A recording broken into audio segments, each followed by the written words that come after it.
So this ain't the end. I saw you again today. I had to turn my heart away. Hello, everyone. Welcome to a spoiler podcast of the Birds of Prey movie. This movie has a longer title, but you know what we're talking about. It's Birds of Prey, Harley Quinn, and I am joined by Connor Nielsen. Connor, how are you doing today?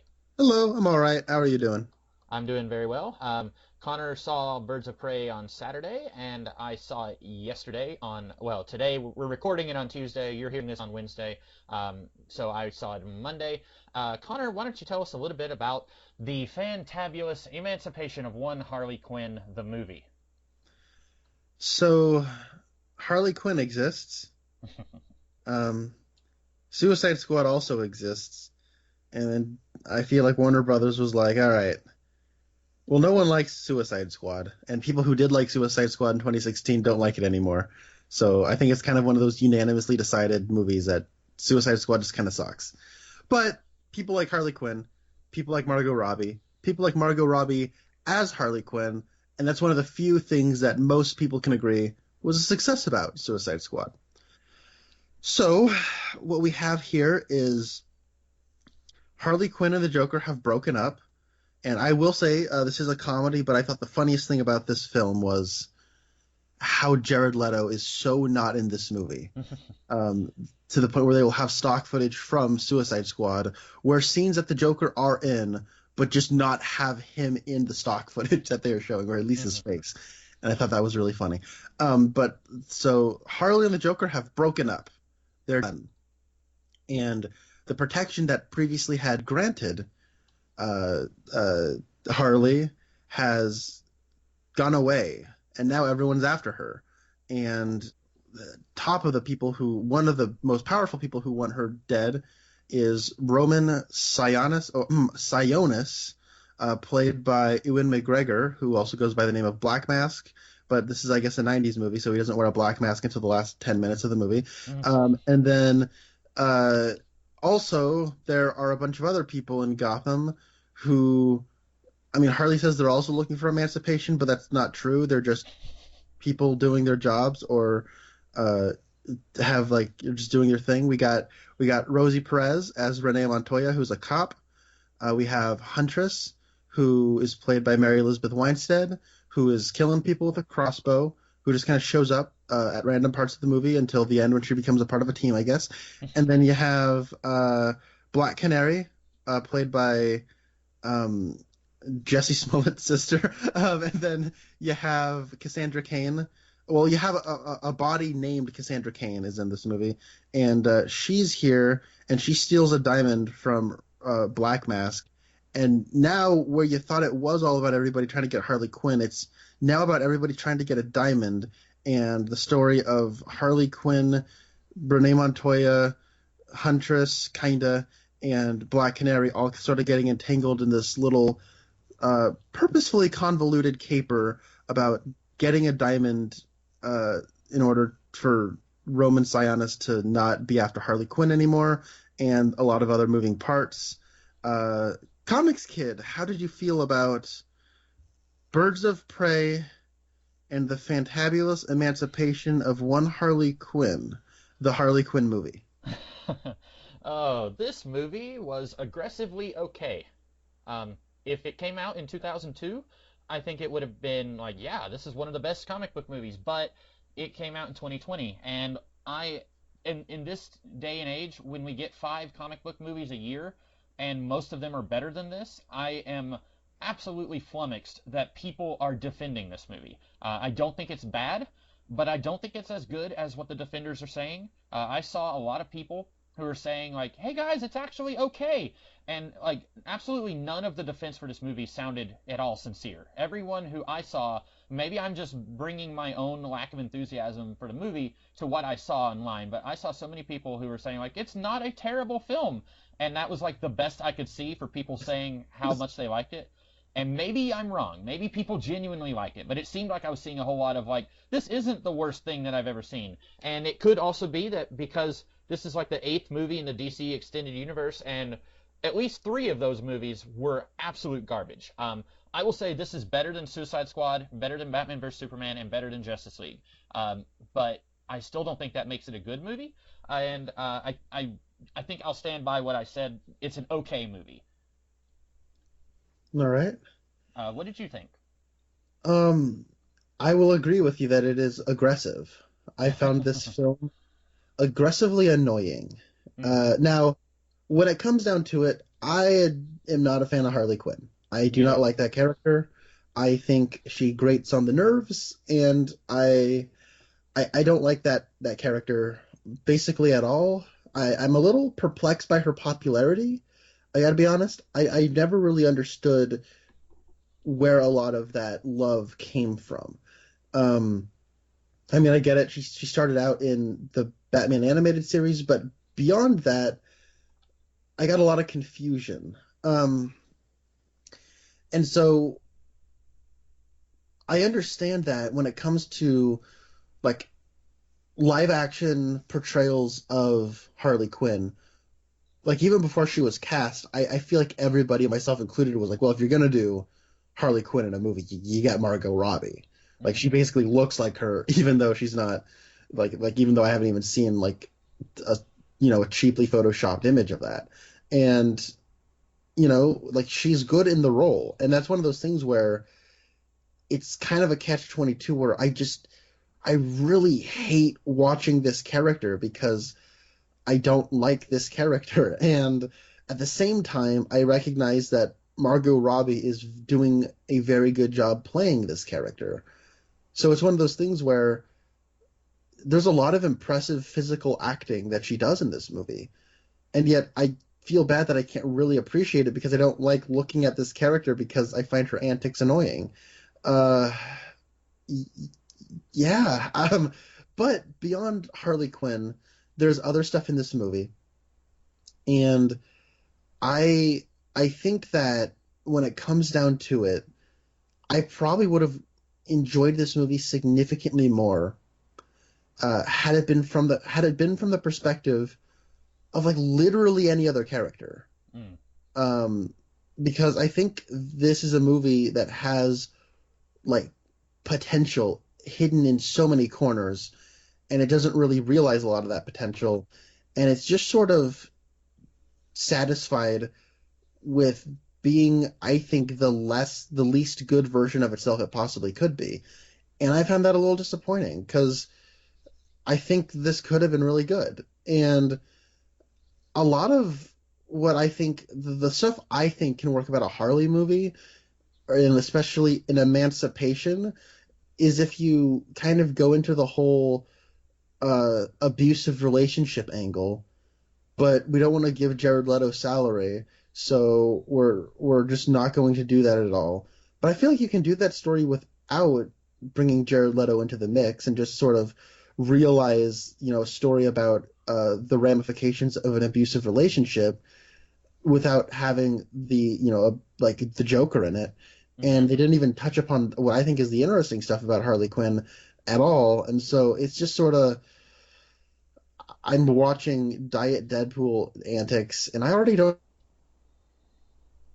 So I just feel like I was watching a lesser Deadpool that was also trying to incorporate elements from Suicide Squad, which is a film I despise, Hmm. and it's better than Suicide Squad. And I was like I was ranking all the DC Universe films, and I had this at number 4, Okay. which I think is to say I think it's the best of the bad ones, but it's I think it's marginally better than Man of Steel, which means it's better than Batman versus Superman, which inherently means it's better than Suicide Squad, which inherently means it's better than Justice League. Hmm. But I think there's a pretty big gap between this and, I mean, I'd say Aquaman. So Yeah, yeah. I like Aquaman a lot better than this movie.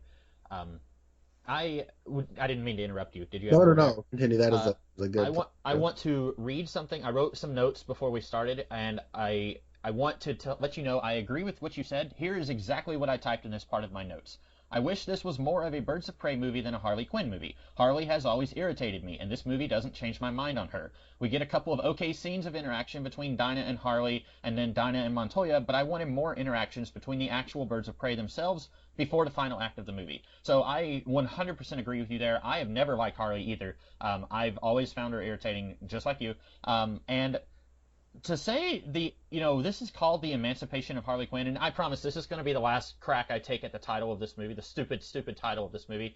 The actual emancipation takes place in the first 10 minutes of the movie when she blows up Axis Chemicals, and then everything else is just the aftermath of that.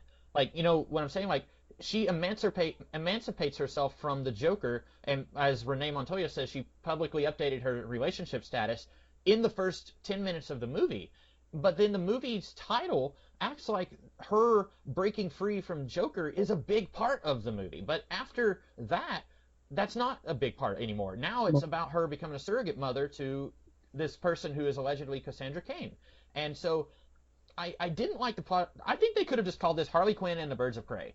And then I would not have even thought twice about the emancipation part, Mm-hmm. Yeah, I agree. I don't know why they went with this title. Maybe it's because it's very cutesy and it's whatever. I feel like this title is the perfect title because it's just as annoying as the movie. So let me dig into something here that I don't know where else I will have a chance to bring this up, but you know what? No, I'll talk about that later because I don't think I'll forget about it. Okay. I got one thing that was constantly confusing me. I feel like I know who this movie is for, but I'm confused why this movie is rated R. Me too. This movie is for kids, specifically probably little girls who are like in their tweens and early teens, who will sneak into the movie, or they'll rent it behind their parents' back or something. You know what I mean? Mm-hmm. And it's kind of supposed to be this, ooh, I'm watching something I'm not supposed to. And hey, good on you. My parents don't listen to anything I do on the internet, so I'll just say I showed my little brother The People Under the Stairs when he was like 14, and that's a rated R movie, and I think it's fine for a teenager to watch. Yeah, that's not a. I didn't even remember that movie was rated R, so I think like that movie is fine for a kid. But it's one of those things where my little brother had never seen something like it's very cartoonish, but there's still like some shocking moments of violence, like the part where they stab through the wall and they stab the dog to death and they pull the bayonet out of the wall and the blood just leaks out of it. And it's kind of shocking if you're like 14 and you've never seen anything like that before. Like, it's kind of like, whoa, that's crazy, but it's also fun and energetic. And, and I feel like this is almost supposed to be like that. But I don't really feel like the tone of the movie feels like a proper kind of, it's goofy, but it's R-rated. This feels very much like a light PG-13, heavy PG movie that has like F-bombs stickered onto it. Yes, exactly. And then all the blood is CG, so that also feels like it's got blood stickered onto it. And so like all the stuff that makes it R-rated almost feel like a post-production addition. I mean, they're not, but it almost feels like it could have been a post-production edition. Like, it does not feel intertwined into the identity of the movie. I honestly feel a lot about that way regarding, like, the first Deadpool movie, where it's so wacky and comedic, but in a way that does not feel like it's wacky for adults. It feels wacky in the way that a cartoon is wacky, but not like an adult cartoon, like a children's cartoon. Mm-hmm. I don't know. I'm thinking of like the Evil Dead movies feel like wacky R-rated movies for adults that are still wacky. And I don't feel like Deadpool or this really capture that sweet spot. They just feel like a kid's lunchbox with F-bombs attached to it. I would say this is worse than Deadpool, and everyone mark your calendars because I just said something not awful about the Deadpool movie. I actually was like you. I was reminded of the Deadpool movie quite a bit with this, especially in the first third of this movie where it's jumping around in time, and it's like, oh wait, before you show us how this happened, we have to go back 1 week and show you all this leading up to it. That reminds me a lot of the Deadpool movie, and then her narrating the movie. And I've gone on record before in saying I'm not a huge Ryan Reynolds fan. He tends to play the same annoying character a lot of the time, and he's capable of acting outside of that character. I know this, but still, a lot of the things I've seen him in, he's just doing the same thing. but I wasn't constantly like wanting to pour hot lead in my ears listening to the narration in Deadpool. And Harley Quinn has this annoying, I don't know if she's trying to be from Boston or from New York, but like the hey, I'm walking here, like that is part of the DNA of the Harley Quinn character, and I hate it. And she's doing that for like 20 minutes solid in this movie, and once you get past that, I was able to relax my sphincter a little bit, but like I still hated it so much. And but like with Deadpool, I feel like they said this is a movie we want to make. We want to make a movie where Deadpool cuts his hand off and where he skewers someone and like that there's a pegging scene. This is not a family friendly podcast. I'll just there's this stuff where it's like we want to make this kind of movie, and then the MPAA says okay, rated R, and they're like okay, cool, let's go. This feels like a movie where it's like here's the movie. And then someone said, what if we made it rated R? And they said, good idea. And then they throw in a whole bunch of F-bombs sprinkled throughout. It doesn't feel like they were wanting to make a rated R movie. It feels like they made a PG-13 movie and then made it rated R. Yeah. But then there are a couple of scenes that I feel like aesthetically do lean into the R-rated element. I mean, it's kind of light R, but it's it'd be I could also see it in like a quote heavy PG-13. Mm-hmm. Like there's one action scene where she's on cocaine, and I'll say that's probably the best action scene in the entire movie. I feel like the way it's shot is it's like a John Wick movie, and I guess they got like the John Wick stunt coordinators to like help out here, and I really noticed it in that scene where the camera just stays back and it's a long take. And it's just sort of like you're able to just look at this good choreography. And, she's breaking people's legs, and you're seeing the legs getting broken. And that feels like one of the only parts in this movie that, okay, that's an R-rated action sequence. It's not because it has blood, but it's because of the way it's depicting the violence, right? And I feel like a lot of people just think, oh, it has blood, that means R. But no. And then you get like the later on, there's a scene where they have a big action scene inside of a like an abandoned amusement park, and that doesn't feel like an R-rated action scene, but the aesthetic feels like a Rob Zombie movie, which is interlinked with the R rating. That's like kind of like trashy and just kind of grimy and grungy and candy-colored filth. And I think there's something that's kind of daring and fun in a sickening way that can be done with that. There's a movie by Rob Zombie called 31, and Rasco, our colleague Rasco, really enjoys that movie. And when he and I went to New York, he showed me like 5 minutes of that movie. And I mean, I won't say it was good or anything, but like I thought that it definitely had a vision. So is that a prequel to movie 42? No, unfortunately. That's a shame. It would retroactively make that movie better. But 31 it's basically Rob Zombie's Hunger Games, and yeah. So did you? I didn't mean it. Did you have anything else on that point? No. Okay. Well, I want to say, when you were doing the plot synopsis, it may sound like it's a really complex plot. It's really not. And I think because it's basically, I will say this movie, what this has on Batman vs Superman and Suicide Squad is that all of the characters in this movie have motivations that make sense, and they do actions that make sense and line up with their character motivations more or less. There's one moment where Harley Quinn starts doing stuff and I'm just like, this doesn't line up with everything else she does in the movie, but more or less all the characters do things that make sense for their character. It's a pretty straightforward plot where there's a MacGuffin and everyone wants the MacGuffin or they want something connected to the MacGuffin, but because the movie is jumping around in time in the first third of the movie, and because you have like 5 main characters who all have to get together in the climax, the movie I feel like is tricking the audience into thinking that it's more complex than what it is. I think if this was all kind of done in slightly more of a linear fashion, people would be like, oh, this is actually kind of a simple premise and a simple movie. And I don't think there's anything wrong with simple. Sometimes I think movies try to be more complicated than what they need to be to the detriment. And I think this movie is trying to trick people into thinking this is really complex. But it's really not. I think it's just it jumping back and forth and like, and now 1 week ago we get to see what Harley Quinn is doing. Do you agree with that, or do you think that I'm just kind of reading too much into that? No, I agree with that because, and you're right, like there are a lot of big budget films, specifically comic book films, sort of have this desire to be overly complicated and a little overstimulating.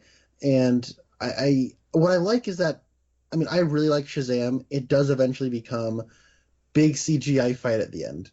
And this does not do that. And I kind of appreciate that aspect of it, but it almost seems like you can't have a simple movie that doesn't have a big CG fight at the end if it's a comic book movie. And so this foregoes the CGI fight at the end, but by consequence, it makes it even more convoluted. And I feel like to one degree, it's purposefully convoluted, and there's some fun to be had there where they're like, this is happening like 7 minutes prior to this other event, and so it's complicating that up a little bit. And I think that can be a lot of fun. I think I can't name any off the top of my head, but I know I've enjoyed movies like that before. And if you're a fun and energetic movie, I'm there for that joke. This movie definitely has energy, but I feel like when it comes to the energy, the editing and the way this film was shot are kind of at odds with one another. So I thought there was some kind of awkward energy, and as a result, the kind of convoluted stuff just sort of got on my nerves a little bit. And it also makes for a legit plot hole in the movie. It's not that big of a deal because it's not that big of a plot hole, but it is a plot hole nonetheless. And this is a plot hole to anyone listening. Characters doing something that doesn't really make sense is not a plot hole. That's just bad writing. A plot hole is when something has been established and then something after that which contradicts what's been established. That is what a plot hole is. So this is what happens in the Harley Quinn movie, Birds of Prey and the Harley Quinn movie. So we are informed that when Harley's drunk at Black Mask's club and breaks that guy's legs and whatnot, Hmm. she says that she has not told anybody about her and the Joker's breakup yet, right? Right. And then we get the whole business where she publicly updates her relationship status by blowing up the Ace chemicals. But then we have another flashback, and it's to that same night where she broke that guy's legs, and nobody knows that she's the Joker's. She and the Joker broke up. But then there's that part where she gets super, super drunk, and then the guys are gonna abduct her, but then Black Canary stops them from getting abducted. Hmm. And they're doing that because yeah, we can do whatever we want to Harley Quinn because she and the Joker broke up. But how do they know? She hasn't publicly updated her Facebook status, and by her own voiceover, at that point, nobody knew about it yet. So, I yeah. think, and it is confusing because it keeps jumping around. I think because there's one point where she's with her gal pals and she's gone to get drinks, and then she's overhearing what they're saying, and they're like, yeah, she's just going to get right back with him. So she's at least told them, and then that's when she goes and blows up Axis Chemicals. But what's weird is that she then without being provoked into this conversation, she just leans over and tells Black Canary, someone she's never met before, hey, I broke up with the Joker. And it's weird because you don't know this woman. I've never been to a bar, but I sure hope if I went that someone I'd never met before doesn't lean over and start telling me their personal life. And then I think the guy who abducts Harley, he's sitting on the other side of Black Canary, and so he heard Harley say that, is what I took. And then as soon as Black Canary walks away, he leans over and says, hey, I'll buy you a drink, and then that's when he tries to abduct her. But it is still weird when earlier in the movie she's like, no one knows yet. And that's when she says that's on the same night that she tells Black Canary. So that is weird. Yeah, but I don't know. Maybe they did realize that, and you're right. That's a detail I might have forgotten. But she also is delivering those lines in a very soft manner that I don't Hmm. think anyone in a nightclub would be able to hear. Because here's the thing about nightclubs: they're loud. Uh, Especially a nightclub where Black Canary routinely shatters glass with her sonic scream. yeah, Not even in a battle situation, just like she's singing and a glass breaks. So everyone in that club has permanent hearing damage. yeah. Um, uh, so let's talk about some of these bops. All right, let's talk about the bops. Yeah. So we got Rosie Perez as Renee Montoya, which I think when my brother told me that they got Rosie Perez, I was like, that is one of the best casting decisions I've ever heard in my life. That is great. Sure, she's a little bit older now than she was in like the 90s, but I don't care. That's a great casting choice for Renee Montoya. And I think she is really good in this movie. Really? Okay. But I think that right off the bat, there's a character quirk established with that character. And then immediately I'm like, well, but you see, this is this kind of movie. So I know exactly how this is going to play out. We're told that she always like talks like she's like a corny 80s cop because she grew up on 80s cop shows. That's what we're told about her. Um, and then I'm like, well, okay, this is this kind of movie. So she will be doing the corny 80s cop thing for one or two scenes. Then she will just not do it for the entire movie.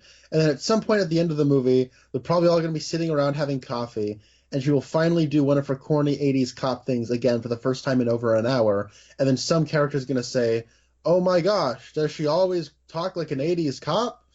That's exactly what happened. So, Yeah. I had never heard of Rosie Perez before this movie. It turns out the only thing I've seen with her was the animated movie The Road to El Dorado.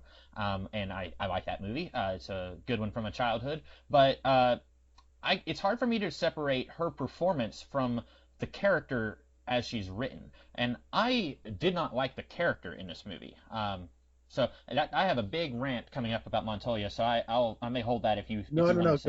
go for it, man. So, are we supposed to feel sorry for Montoya? Because, like, in the opening scene, first of all, I agree with you. Like, it said, like, the movie points out, she is all the 1980s gruff cop cliches come alive. That's what, this movie acts like that is enough to characterize her, but I don't think so. Like, you need to give your character actual character traits. You don't need to say she's an 80s cop cliche and act like that's good enough. Or say that and then say, well, look, the movie is pointing out how silly that is. If that's okay, right? No, it's not okay. You need to actually put some effort into characterizing your characters. And that's kind of a problem I have with most of the non-Harley Birds of Prey characters, is that they don't have character. Black Canary is the closest to having some kind of character.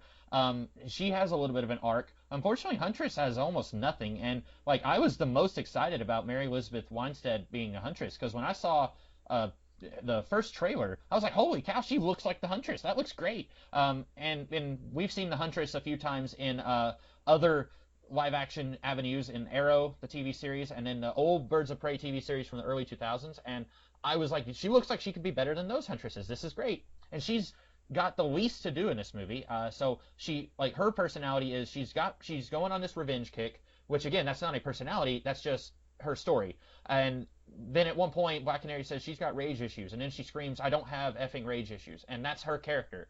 And so, like, again, like, it comes back to what I said earlier about how I wish that these characters could have been interacting more throughout the movie. But here's the thing about Montoya. At one point, like, the movie acts like she's really good at her job, but because this is a man's world, she's getting stomped on, and, like, all the men are, like, snubbing her. Like, it tells us very early on that Danny Glover was her partner, and he took credit for something that she did, and now he's her boss.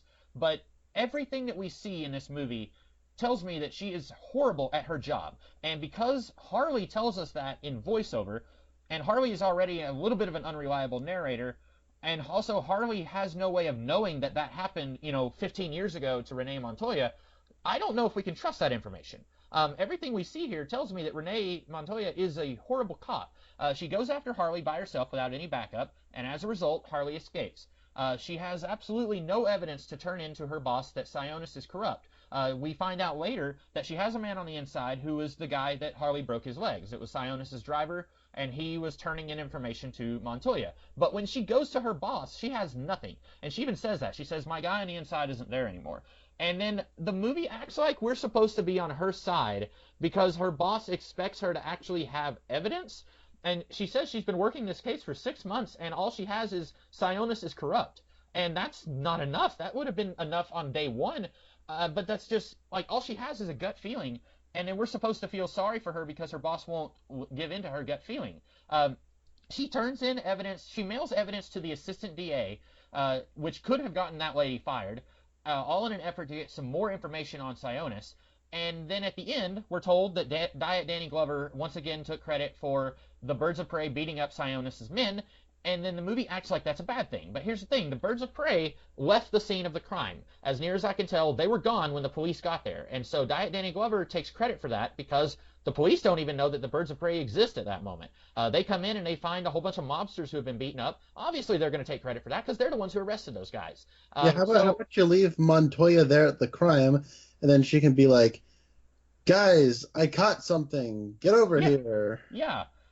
And so like we're told, years ago that he took credit for that, but I don't know if that actually happened. Is Harley telling the truth? Like, Harley floats back and forth between being a regular character in the movie and being some kind of omniscient narrator, and that just doesn't work. And so at the end of the movie, it's like, well, screw all of you. Being a cop is like she says something like the badge doesn't mean anything, and I'm like, no, you're just bad at your job. But because this movie, and I'm gonna sound like a horrible raging sexist, but because this movie takes the path of all men are stupid poo-poo heads and all women are awesome and great and better than men, and this is a man's world and a woman can't do anything in a man's world. Because the movie is doing that, it wants us to feel sorry for Montoya, but I don't. She's bad at her job, and when she quits and or gets fired at the end, I thought, okay, maybe Gotham is a little safer now that she's not one of its protectors. Like, it's weird. And I don't know. Like, it was hard for me because this is the first thing that I have seen with Rosie Perez. It's hard for me to decide, is that her fault or is that the script's fault? And I think it's mostly the script's fault. It's probably the script's fault. All those things you said are pretty much true, and I didn't really think about all that. Now, I know Rosie Perez from Do the Right Thing and a lot of work she did with Spike Lee. She's got a lot of personality, a lot of spunk, and I just always really liked Rosie Perez. She's a great screen presence, I think. And I think, I don't know, she makes the role come alive, and she's doing the alcoholic cop thing, and I don't know, I think she's doing a good job in the role, and she brings enough charisma to the degree that, yeah, she's kind of bad at her job, and you're talking about how, like, not only did she, like, do that thing with the assistant DA to, like, save her skin or as some kind of desperate thing, that's also her ex, which is just a really mean thing to do to somebody who, I was going to ask you about that because they bring it. So do what? They did say that that's her ex. So okay, see, I didn't catch that. I thought it was really weird how lightly this movie treads around Montoya being a lesbian. If I did not catch that line of dialogue, so that is a little better, I think. But I got the feeling that they wanted to imply that these two had dated, but I did not catch the explicit reference to them dating. And so I thought it was weird. Yeah. Go ahead. It was Harley's narration where he's like, and by the way, that's her ex. Okay. I did not catch that at all because I was legitimately thinking that if someone was not familiar with the character of Renee Montoya, they could come away from this movie not knowing that she's a lesbian, which I don't know when that was officially established in the comics. I know when she was introduced in the animated series, she was not. And then in the early parts of the comics, she wasn't, because I think they tried to hint that she and Two-Face kind of had a rapport, but then later on they said she's a lesbian. And so it's not necessarily something that was there from the very beginning, but it is intrinsically part of who she is now.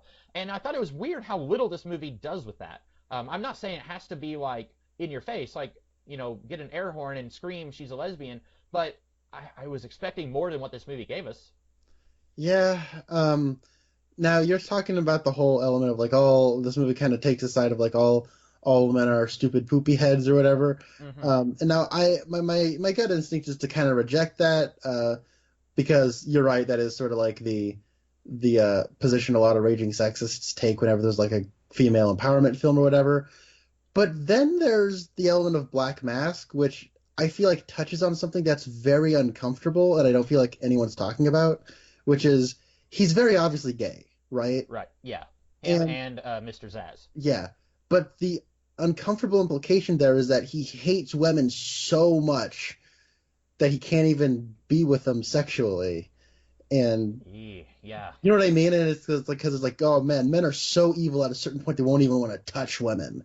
And it's like, and at that point, all they'll be good for is being gay together and trying to kill women. I'm like, that is some really uncomfortable stuff that you're starting to imply. And so that, like, and that's that. I don't know. I didn't even think about, but you're right. That because that's uh, the only like male relationship we actually see. yeah, it's And insulting. It would be very insulting to gay people to imply that like there's a reason you're gay and it's because you hate women.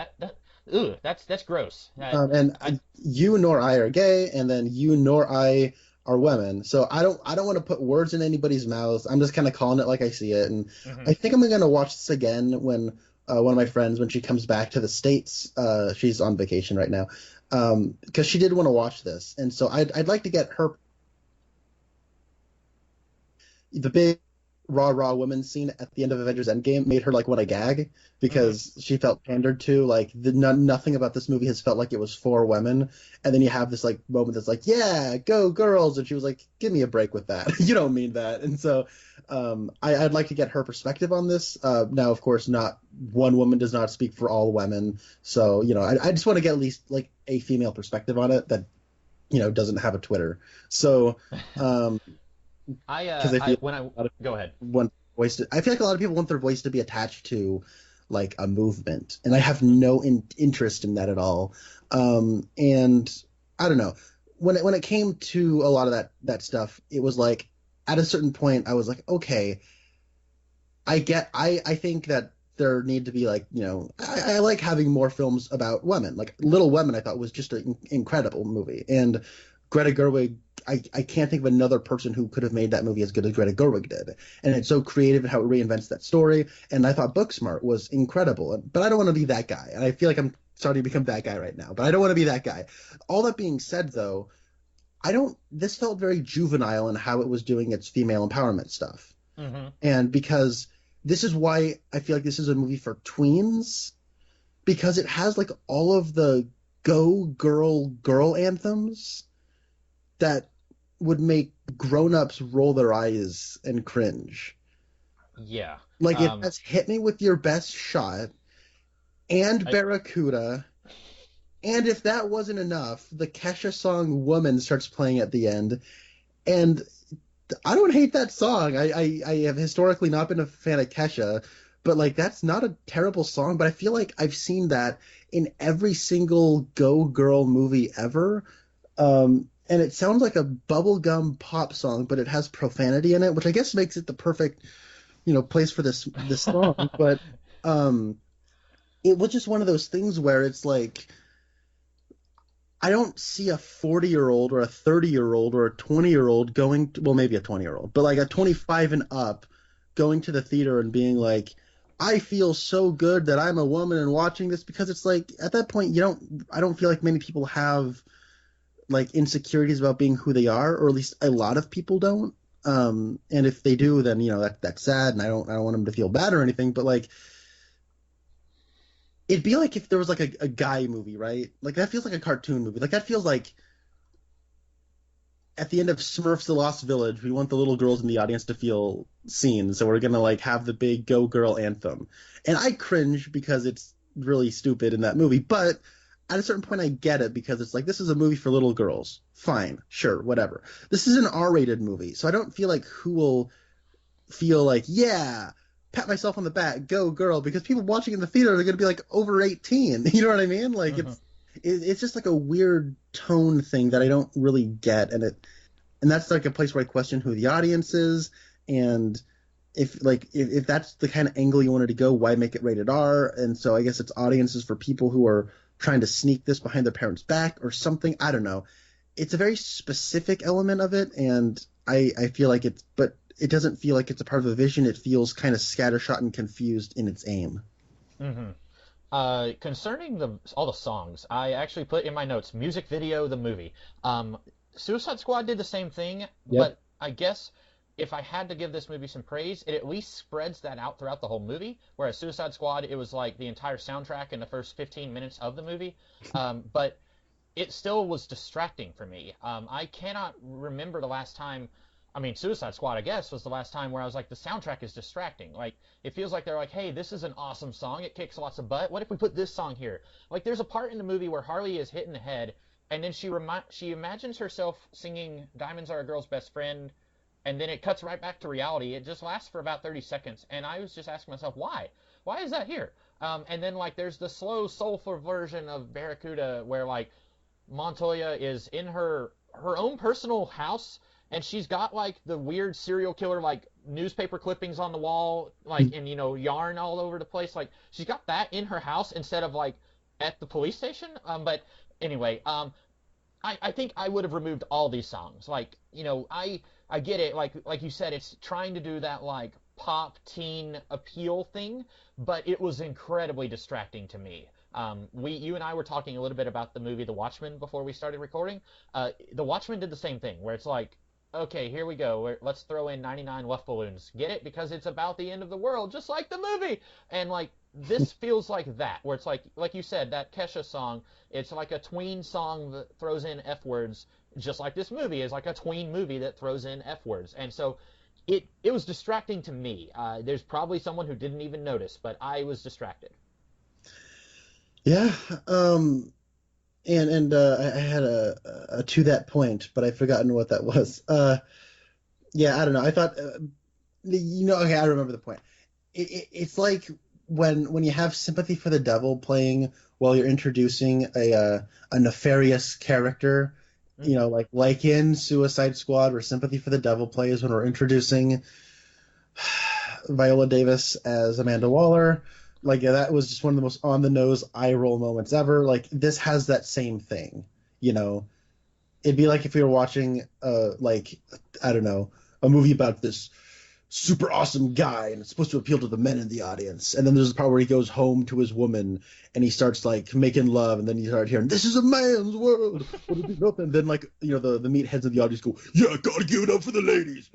And then like, it's like, give me a break with this. Like it's just, and it's actually funny. This movie does use that song, but in a way that's, like, and women have it really bad out there. So yeah. I had a question. Well, not a question. You were talking about how, well, we were both talking about like, this is trying to be a very pro-woman movie. I was reading up on this, and Margot Robbie is apparently a producer on the movie. And, it's directed by a lady, it's written by a lady, almost all of the main characters are women, except for the villains. Robbie was talking about the Suicide Squad movie, and she said this movie would be less of an air quotes male gaze type of movie, where a man is gazing on a woman. Basically, just means this is going to be a less perverted movie. On the one hand, I kind of agree with that, because Harley Quinn isn't getting dressed in front of the entire United States Army, but on the other hand, Black Canary's wearing a bra throughout like the entire movie, and I don't want it to sound like I'm shaming anyone, like because it's one of those things where if you say like, she's wearing a bra and it's like, revealing ample amounts of bosom. It's very, like she's displaying her body. That could be seen as very sexist if this was a man doing that. Like if this was a man directing this movie and she's, wearing a bra basically, like people would probably call that out. But then like if it's a woman, it's like, well, don't shame her. She can wear whatever she wants and she's proud of her body. But I'm still thinking, no, this is still kind of a male gaze type of movie. Like it almost feels like someone in a studio said, we want to do a pro-woman movie, but we also want to bring in, like, the hormonal early 20s dudes. So why don't we have one of the ladies wear something that reveals a lot of cleavage? And, okay, eeny, meeny, miny, mo. It feels like that. It's hard for me to really come down and say this is definitely a pro-woman movie when you have something like that, where, like, there's one part where Black Canary's running down the sidewalk in that shirt thing, and I was like, that's very distracting. Like, I'm not trying to be crass, but like her breasts are bouncing a lot in that scene, and I can't help but feel like if she's gonna be like a fighter type, which she's not, she's a lounge singer transferring into being a driver, but when you're gonna be a driver for the mob, you're probably gonna be punching some people, so like wear something that's gonna be a little more practical, maybe. I'm sure I'm not coming off great talking about this, but like I feel like so the whole like male gaze element though, that is something that I don't know. I feel like the film. I don't know how do I word all this. I guess I'll disagree with you a little bit in that way. So I feel like when it comes to that element, like women, from what I've been told and what I've heard, is that they do want to be seen as like sexy, and they do want to be seen as but they also want to be taken seriously. Like they want their like, yeah, I want to be like, I want to go to something and see like a woman as beautiful, but also not as an object that's beautiful, Hmm. as a person that's beautiful. And I, I support that. But the thing is, and then so like the thing is though is like when you see like Suicide Squad, where you have Harley Quinn break open a window for no other reason than to bend over for the camera, Hmm. it's very just noticeably check her butt out, and then you have um, her getting dressed in front of the entire United States Army, and then doing the whole "What are you all looking at?" Tee hee hee. You know what I mean? Like, and Hmm. that I don't know. I feel like that all sort of plays into some kind of traditional male fantasy of like, I want to see this hot chick get dressed in front of me. Hmm. I want to see that chick bend over in hot pants. And I don't feel like you get any shots that are like that in this movie. I feel like they got very beautiful women to be in this movie.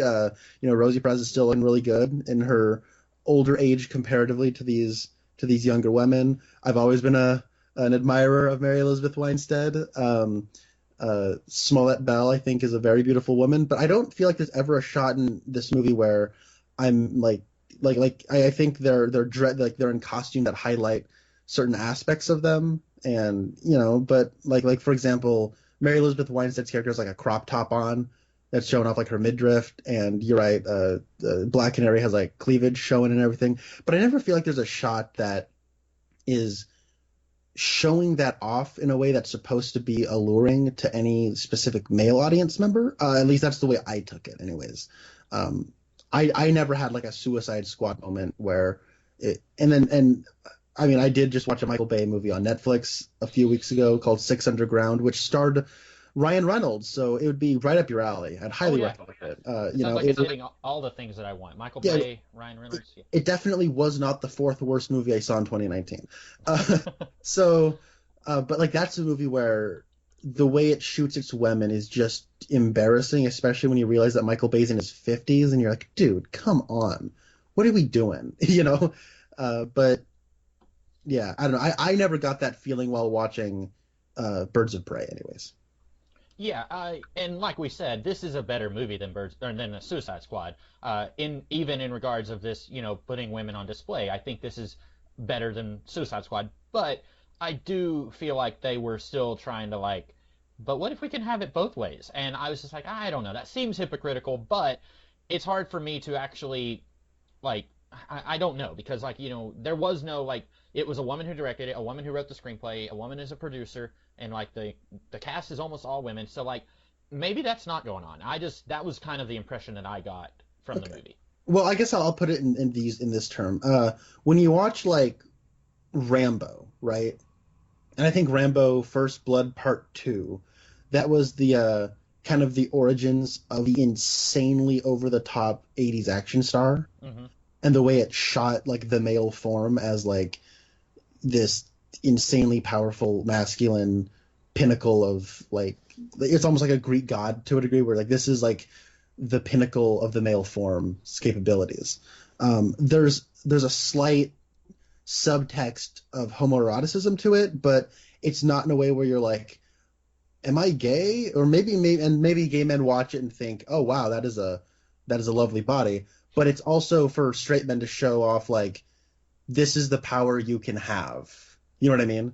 And Hmm. in the way it shows off the human, like the male body. And I feel like Birds of Prey is trying to do a similar thing, where it is showing the female form in a way that is uh, you know, alluring, but also in a way that is telling women this is how strong and powerful you can be with your perfect bodies or something. You know what I mean? And I feel like And it's doing that in a way that is trying to appeal to women in a way that Rambo was trying to appeal to men. Because I don't feel like you show Rambo to a woman and it's meant for her. You know what I'm saying? hmm Even yeah. like when he is shirtless and buff, that is for the men in the audience in a way that's oh boy, I'm gonna go mega middle schooler hashtag no homo. You know what I mean? But it's there for the men to make them feel good about themselves, even if they don't look like Sylvester Stallone. I feel like Birds of Prey is doing a similar thing for women. Okay. If there are any women listening to this, I'm curious what your take on it was, because I'm fully willing to admit that I'm wrong. I just reading that about the movie, I kind of was like, "Are you sure? Like that seems like you're being a hypocrite." But maybe I'm just reading too much into it, and I'm willing to say that I was wrong. Um, what let's talk about Cassandra Cain, or this character called Cassandra Cain. Are you familiar with Cassandra Cain in the comics? Um, I'm familiar now. Okay, I'm After I sure. watched this movie, I heard a lot of people being like, "What? She's supposed to be a mute," and like Yeah, the only thing that even tracks about this character is that she's a girl and she's Asian, and that's yeah. it. I mean, I know that she eventually became one of the bad girls, Hmm. but based solely on this movie, I'm like, well, that actress is very clearly inexperienced. So that's kind of my experience with Cassandra Cain.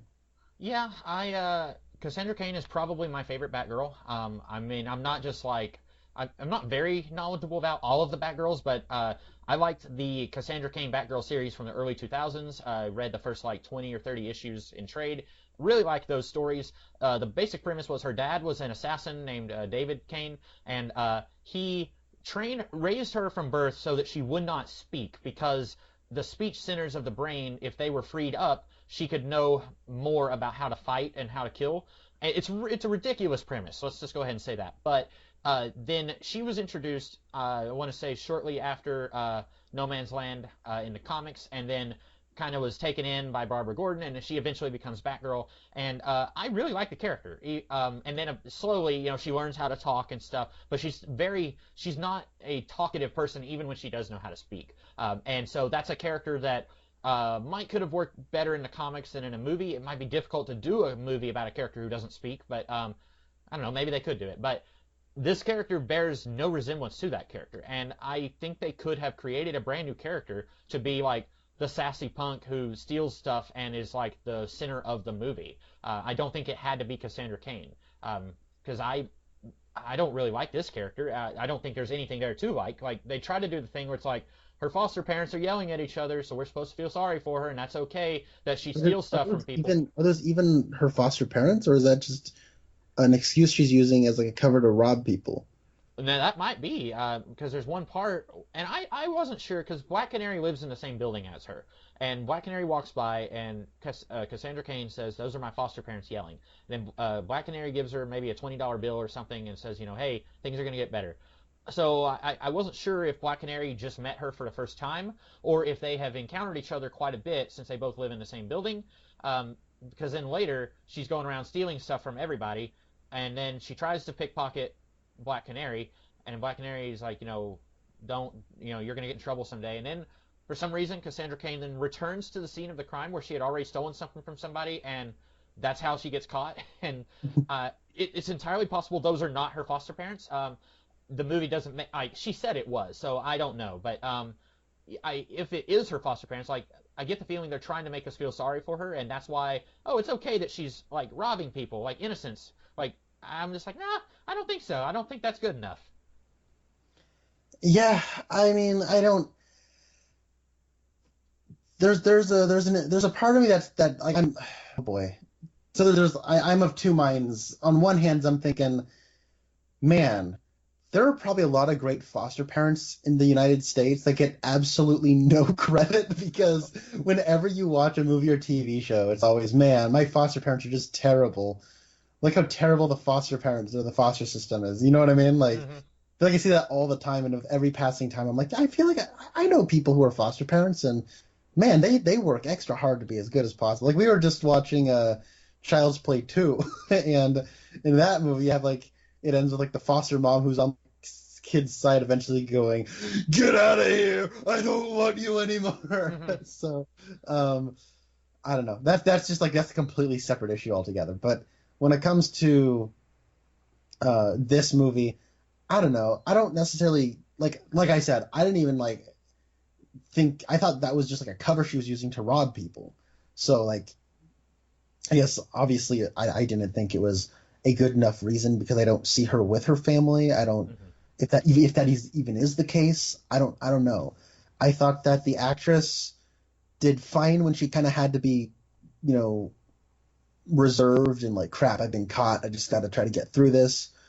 or when she's like robbing people and like just kind of being more unassuming. But then there are a few scenes where she has to like get loud and like hold a gun up at people and like try to take charge and be assertive, and yeesh, that was not as good, I don't think. Yeah, that scene you're talking about where like everyone has a gun pointed at each other was, I thought, a laughable scene. Not just because of acting, but again, coming back to this feels like a PG-13 movie that's like amped up to be an R movie. Like she is like, F this, F that, F you in particular, and I was just like, that's like I get the feeling this is supposed to be kind of a tense scene with maybe, when Huntress comes in, maybe a little bit of comedy concerning her character, but I was just giggling because like this is silly. Like they're just throwing in f bombs because they think it sounds edgy and cool. And I was just like, this is And that dumb. Like girl did not sound comfortable saying those words. no.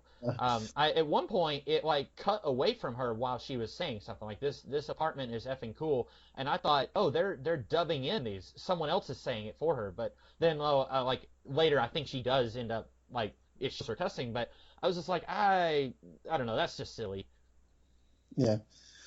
Um, Let's Go talk ahead. about Huntress because, well, I think she gets the shaft more than anybody else. Ah, crossbow, Ah, arrow. what was the joke? What was the joke? What was the joke? You Did I said you say a said joke? yes. You said the shaft, and she uses arrows. Arrows have shafts. Oh, I think she gets the shaft more than anybody, but I think I like her a lot in this movie. I do I too. I wish she was more heavily featured in what she is. I generally like Mary Elizabeth Winstead on principle. Now I watched this with my brother, and when I said, "Wow," I mean, I liked her, my brother said, "Really?" I was like, "Whoa, you didn't like her?" And he said, "Let me clarify. How bad is Birds of Prey? It's so bad they made Mary Elizabeth Winstead bad." And I'm like, "Wow, I do not agree, but um, It's not that she's bad. They just don't give her anything to do. She is the, like you said, she's the least featured character in this movie, and in a way it's weird because like the MacGuffin of the movie is her, it's connected to her, so she should be heavily featured, I would think. But like you said, I didn't notice this, but she does just kind of show up in convenient moments in the plot. To like at one point she shoots a guy who's about to kill Harley, and I wasn't sure if she was trying. She was trying to shoot him because he was one of the people who killed her family, and then she just like drives away. And like, how did she know he was there? Like you made that point. And I well, didn't really. here's the thing that makes that even worse is it's not just that, oh, I'm some chick in Gotham who's trying to kill these guys. She just so happens to be coming back from her vengeance training right as all this is going down, which makes it even more convenient. Which, like, if she's just showing up to kill people at convenient times, like, fine, I can overlook that. But when it's I'm coming back from my like vengeance training, that's too big a pill for me to swallow. I feel like Mm-hmm. that's too convenient. But I'll say this, like, when it is like flashbacks to her, and it's like it feels almost like a Robert Rodriguez movie, like Planet Terror or something, where it's like, yeah, like we are committing to this. Like her parents were gunned down, and then one of the men who gunned her family down took pity on her and trained her to become a killing machine to take vengeance. You know what I mean? Like, and it's doing that. Like, it's actually committing to that without a joke, but it being in this movie is part of the joke. You know what Mm-hmm. I mean?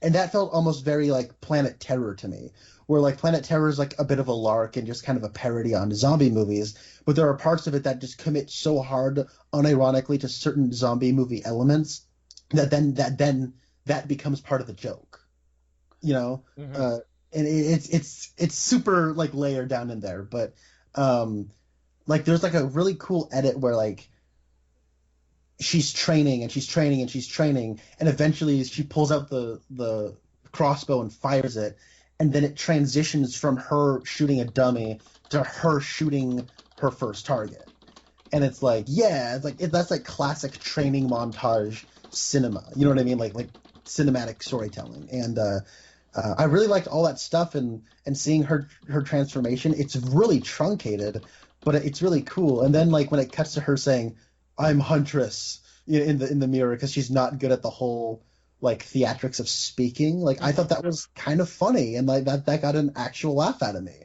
Yeah. And I think Mary Elizabeth Winstead sells the whole kind of socially awkward thing really well, where whenever she is standing, she looks like she is like very physically formidable, but also socially awkward at the same time. Mm-hmm. And that is not an easy thing to convey, I don't think. And I think she does a really good job. Um, this movie, I was thinking about it. This almost feels like, what if the Avengers was the first of the Marvel Cinematic Universe movies? Like, what if they just said, "Here's the Hulk, here's Iron Man, and here's all these characters." Wouldn't that be confusing? Like, this feels a little bit like that. And like, you could probably do that. You could probably show Avengers to somebody and just say, "Good luck," and they could figure it out. But it's nice having four other movies as backstory. Was it four or five? Um, Fine. yeah. Anyway, you could have like all that backstory, and that helps easing you into the story of the Avengers. With this movie, I think Huntress could have had her own movie. Like, there's enough story there. Someone who is a child of the mob, and she's raised in Sicily, and then she comes back to America to try and reclaim her fortune and use it to hunt down the people who killed her family. That's like darker Batman. That's, Batman who's willing to kill. And, like, there's a story there, I think.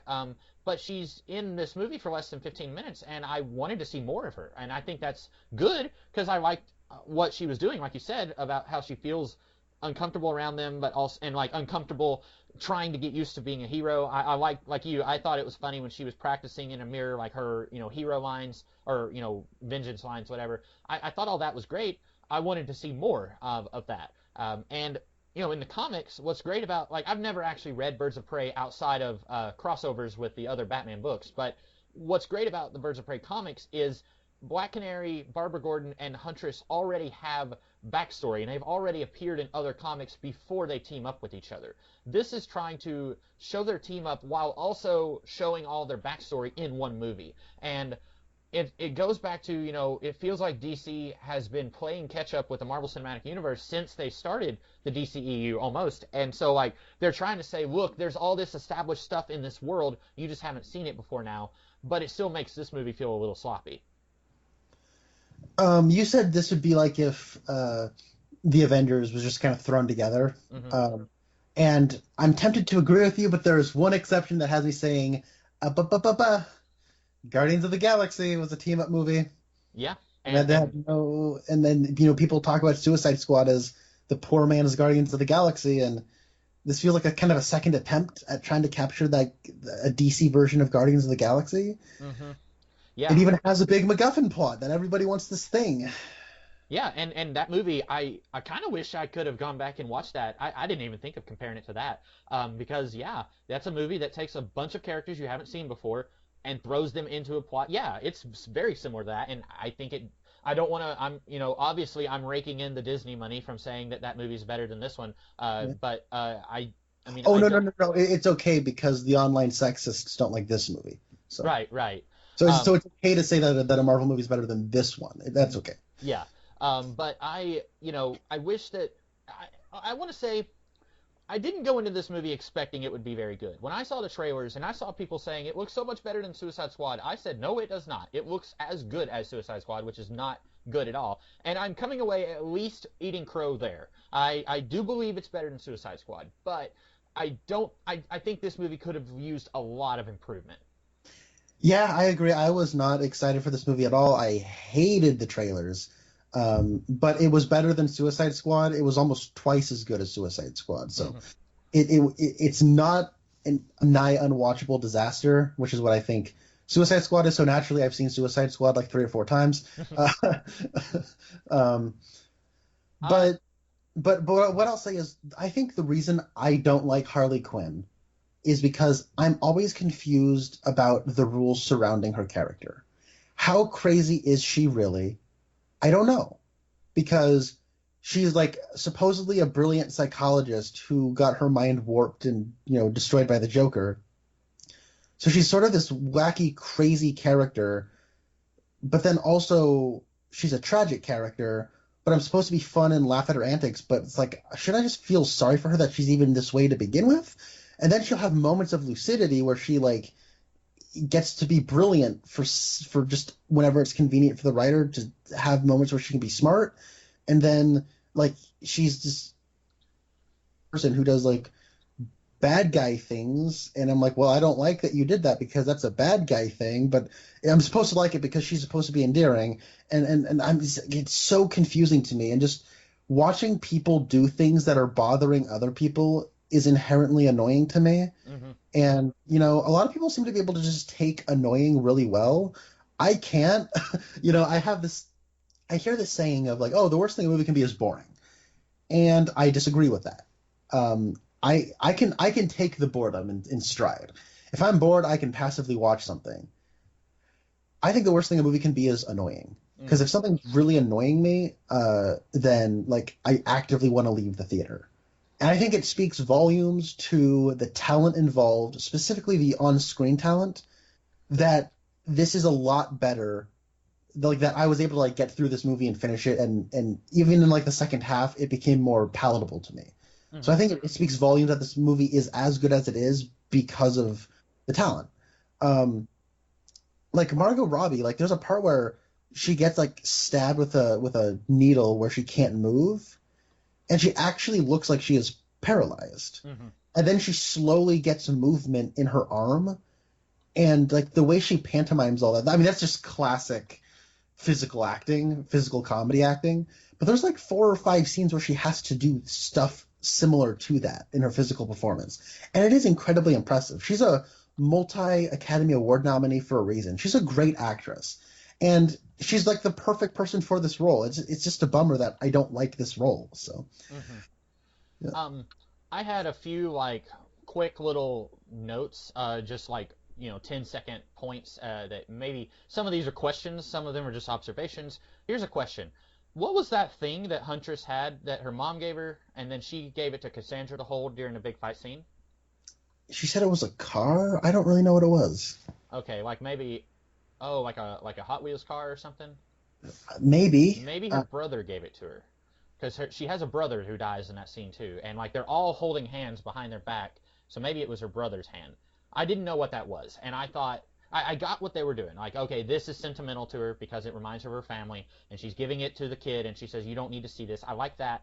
I just didn't know what the thing was, and I thought maybe this has something to do with her getting back her fortune off screen later in the movie. I don't know, but I did not have any clue what that thing was, and it didn't. It wasn't deal breaker or anything. I just didn't know what it was. Um, I thought it was really weird that after Harley gets betrayed by the restaurant guy, that then she decides, screw it, I'm going to betray Cassandra now. So then she ties up Cassandra to the toilet and says, sorry, business is business. And then almost immediately she regrets that. And then the rest of the third act of the movie is her trying to restore the trust between those two. And I felt like, after the restaurant guy betrays her, okay, go to the roller derby place. I think that's where the last act of the movie takes place. Just go there. There's no reason that Black Mask would know to look for you there, and then you can just keep feeding her prune juice and laxatives, and then get the diamond, bring it to Black Mask, and then you're all good. Like there was no reason for her to betray Cassandra other than we need a heartfelt moment in the last act, and it was I said earlier in the movie that most of the characters are acting within their like they're acting in pursuit of their character motivations. That was one moment where I was like, that does not make any sense. It feels like they just shove that in there to have a moment later.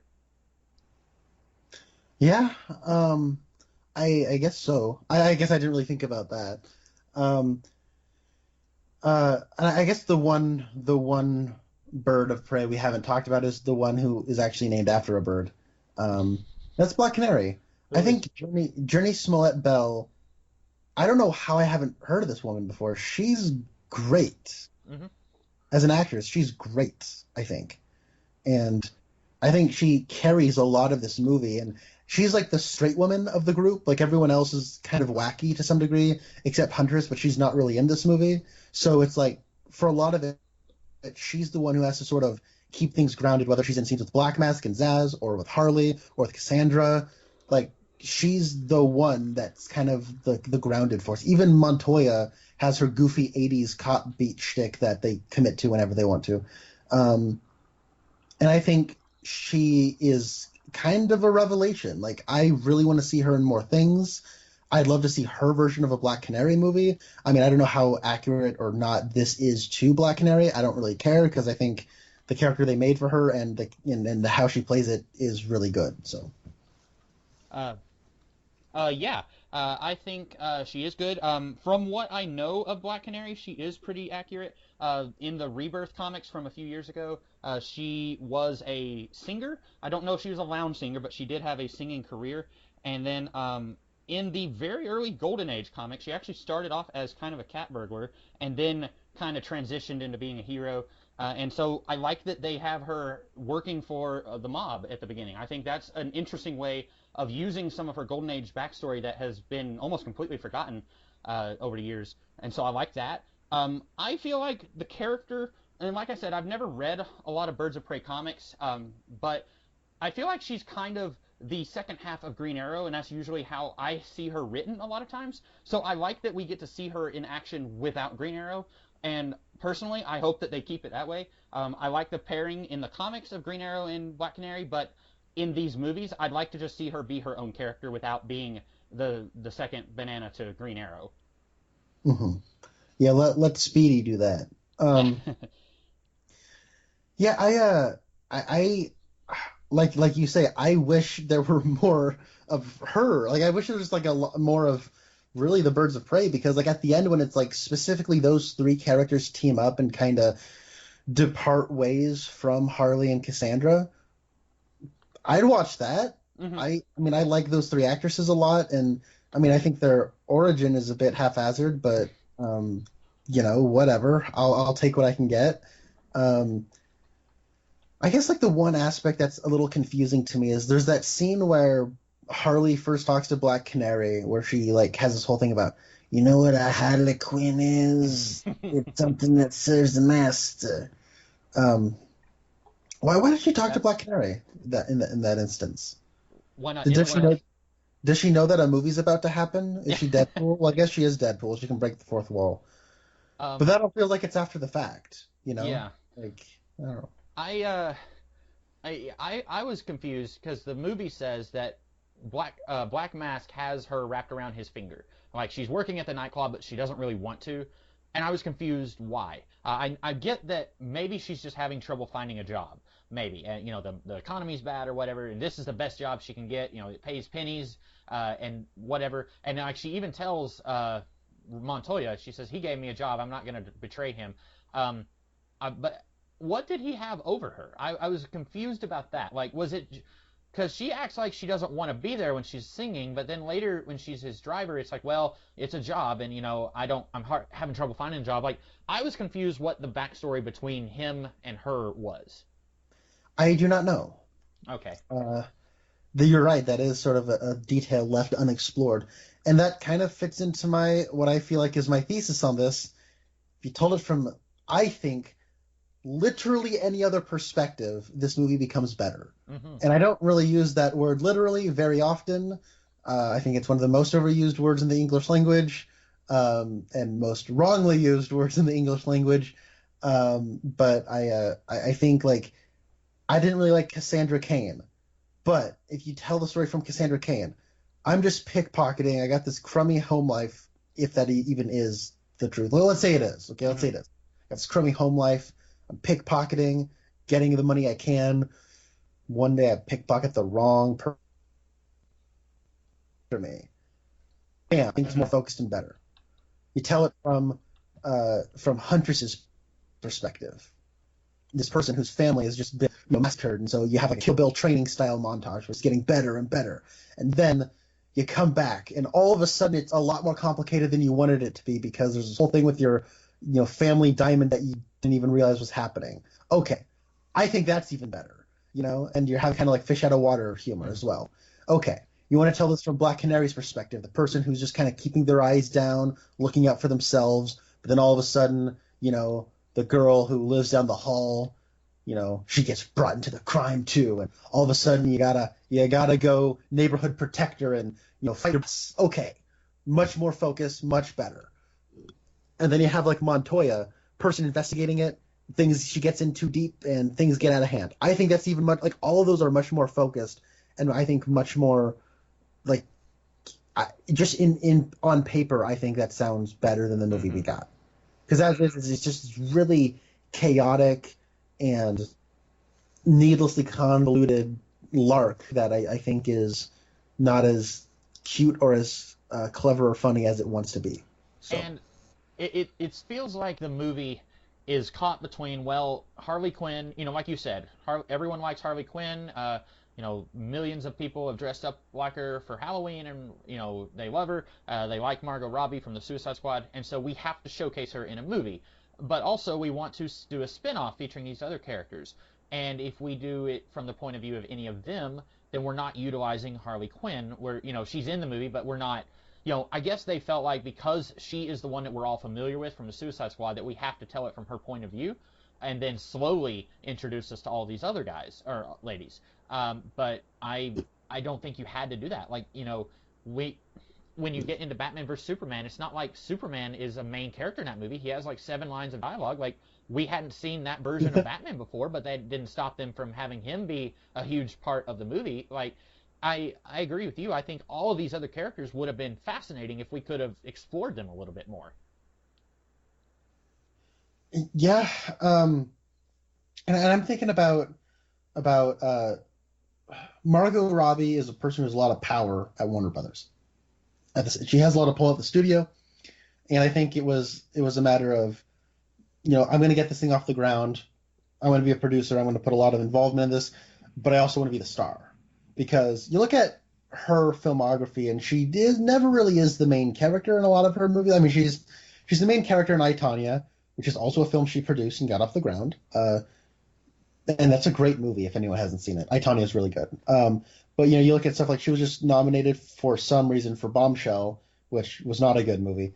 But supporting actress. Wolf of Wall Street, supporting actress. Suicide Squad, supporting actress. You know what I mean? Like, she's always there as like a supporting role, and I think she is a solid enough actress, a good enough actress to be a lead. I just wish it wasn't for Harley Quinn, because I think that is a character that is just kind of naturally more suited for a supporting player. And if you're not going to do a supporting player and you want her to be the lead, go with the abusive, like, emancipation route, because there's alleged emancipation, but it doesn't really unearth what the relationship between her and the Joker even was. And that's such a missed opportunity that has a lot more drama and, I think, weight to the Harley character that is just not mined at all. And I think that's a mistake. Well, here's the thing. In the Suicide Squad movie, she is willing to live and die. Would you live for me? She is willing to like go to the ends of the earth for Mr. J. And then there's even a part where her explodey thing in her brain gets disabled, and she tries to go. She jumps off a roof, and basically, like, she thinks that Mr. J is dead. So then she decides, well, I'm gonna stick with the Suicide Squad because she's codependent. She can't go out, and she's not at that point. She's not ready to be emancipated or emancipate herself. And then at the end of the movie, Joker rescues her, and she's happy, and she's, yay, he rescued me. And then in between movies, we're told that he is taking credit for the crimes that she came up with, and so she broke up with him. That is, A, not consistent with the character we saw in Suicide Squad, and B, completely glossing over the abuse that's the core of that relationship. Like, one thing I hated about Suicide Squad wasn't even in the movie. It was that all these young people are looking up to the couple of Joker and Harley Quinn when he is a very abusive partner, romantically speaking, and I don't think that's something that should be emulated. And I guess if I had anything good to say about this movie, it's that it breaks her away from that, but it doesn't. It does it, like you said, off screen, and it doesn't allude to the abuse, both mentally and physically. It's just like, well, he took credit for that diamond that she stole, and so she broke up with him. That's not interesting. Like, why not do something with the actual problems of their relationship? I think that would have warranted our rating anyway. Yeah, I wholeheartedly agree. Uh, I don't know, and I also feel like the Harley character, like, just her sense of humor is, I don't know. I generally am not a fan. I think there are some jokes she has in, like, the animated series that are funny. But like in this one, there's like a whole bit where it's like, I loved that sandwich and it got taken from me. And it's like, wow, that's not funny. I didn't think that was in any way funny at all. And it's just kind of that lol random humor that's hip with the Mm-hmm. kids. Like, if you're in middle school, that is the, hey, I was there once. Hey, I got no judgments, but I'm also an adult now and old enough to go see R-rated movies. So I don't know. I feel like anyone who's old enough to watch R-rated movies is kind of outgrown that sense of humor. But like I said, this is a movie for middle schoolers who are renting this behind their parents' back. So maybe they'll love it. I didn't, so that's all I can speak Um, to. so how about that scene where a 12-year-old Cassandra Cain is put in lockup with adult men who are career criminals? Like, presumably these guys in these cells are like rapists and murderers, and they're like within arm's reach of Cassandra. And then, like, I guess they didn't think these guys would get broken out and pose a danger to Cassandra, but still, I'd put her in like an interrogation room instead of like in here with these guys. Like, that's irresponsible, I think.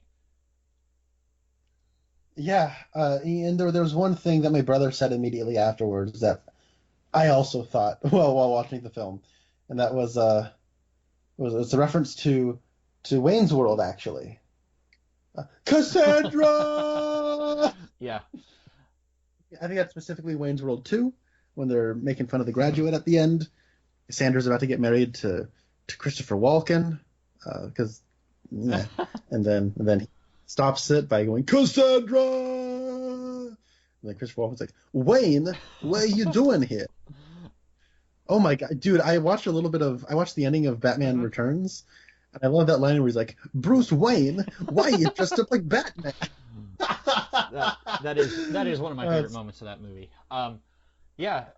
I also love the opening line where he's like, it feels perverse in this Yuletide tradition to be speaking about a power plant. It's so good. So in the Birds of Prey movie, boy, isn't it? Oh wait, Oh, what? it's like, oh yeah, the Birds of Unfortunately, Prey. yeah.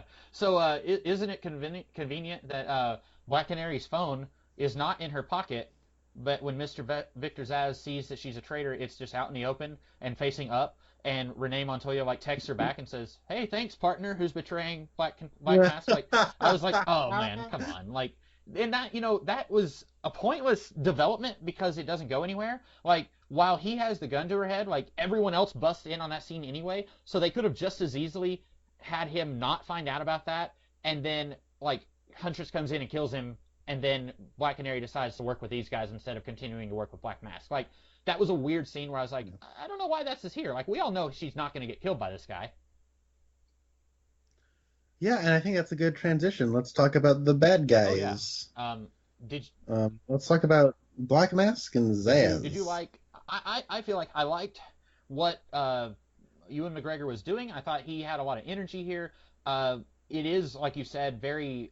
I don't like the direction they're going, where it's like he hates women, and that's makes him gay. I guess maybe they're not doing that. We talked about that earlier.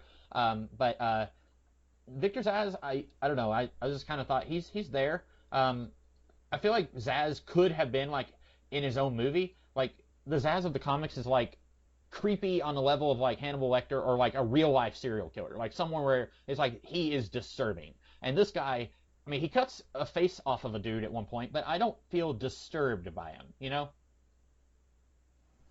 Yeah, Zaz is one of those characters where like he's one of those like C-level villains where you can just kind of use him wherever as like filler. Like, hey, we need a henchman. Who do we get? We get Zaz.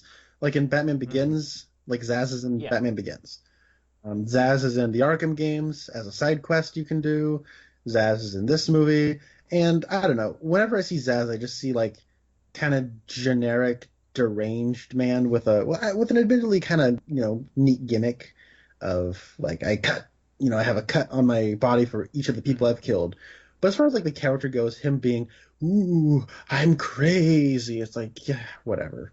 I feel like you can do that with like half of the Batman Mm-hmm. Rogues gallery, and I feel like with that half that you could do that with, a lot of people said okay, let's get away from that and find something distinctive and more interesting. So I don't know. My brother said, yeah, Chris Mencia is here giving a pretty good role as somebody who's supposed to be Victor Zaz, and I'm like, yeah, okay. I don't really know who Victor Zaz is because he's just Mr. Mm-hmm. Crazy.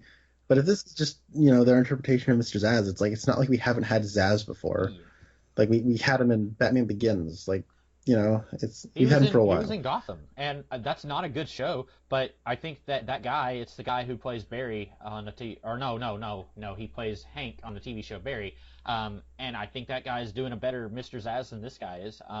And part of it is like in Gotham, he's got more room to do stuff with that character over the course of 4 or 5 seasons. But here, like, you got 2 hours to do something, and you're like the sixth most important character in the movie. So Yeah. it's not his fault, maybe, but I still, it's like my second favorite Mr. Zaz, I guess. Yeah, and I don't know. In Gotham, everybody's Hmm. crazy, so like he probably leaps off the page more readily than maybe other characters on that show. Yeah, I don't know. Like I'm fine with this. Yeah, I didn't have. Oh, go ahead. Performance is really. So, I like his performance. I liked when he has to be intimidating and like be slimy or whatever. I thought he sold that with a sincerity to it, um, and he cuts off people's faces. Sure, why not?